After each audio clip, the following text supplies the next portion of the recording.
Prévu d'ailleurs de faire des agences dans toutes nos grandes villes. Alors en 1996, il a été organisé par la direction du patrimoine et logistique un concours d'architecture pour l'ensemble des cabinets de la place. Alors nous avons eu cette chance d'être choisis par la Banque centrale pour la conception et la réalisation de ce projet. L'entreprise CETRA a eu aussi la chance d'avoir l'exécution de ce projet. C'est ainsi que nous l'avions lancé pour un délai de 12 mois réparti.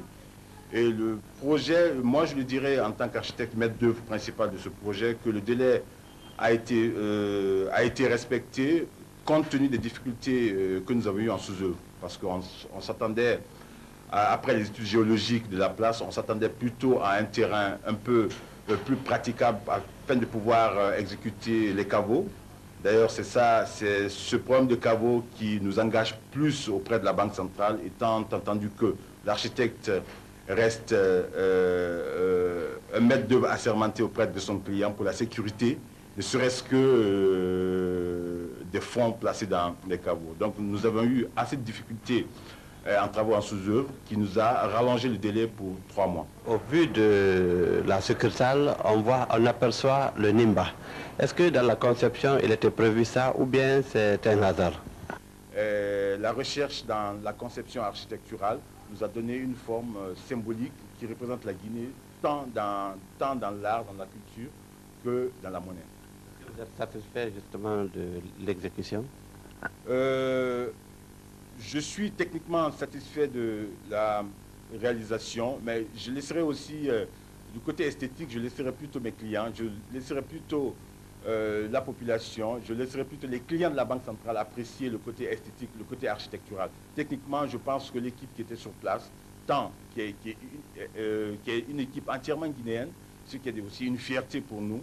Le cabinet d'architecture, il est guinéen, le bureau de contrôle franco-guinéen, l'entreprise de construction, une petite et moyenne entreprise qui a montré ses mérites, qui a aussi montré à nos cadres supérieurs, à nos responsables que nous avons les possibilités aussi de bâtir comme ça, ou même plus que ça.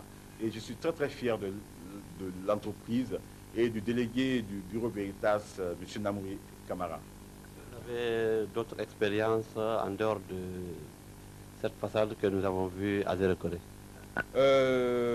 Je travaille beaucoup pour la Banque centrale, ça veut dire depuis le premier programme immobilier de la Banque centrale, la Banque centrale phase numéro 1, phase numéro 2, l'ex-BGCE, phase numéro 3, le centre de formation.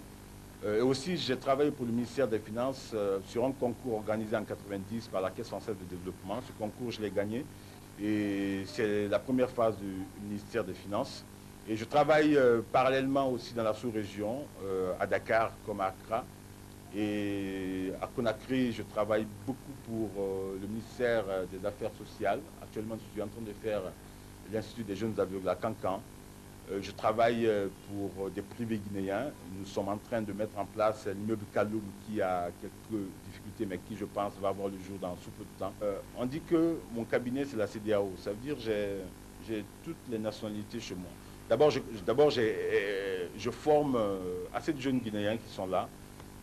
J'ai quelques techniciens venant du Togo, de la Côte d'Ivoire, du Sénégal, du Mali.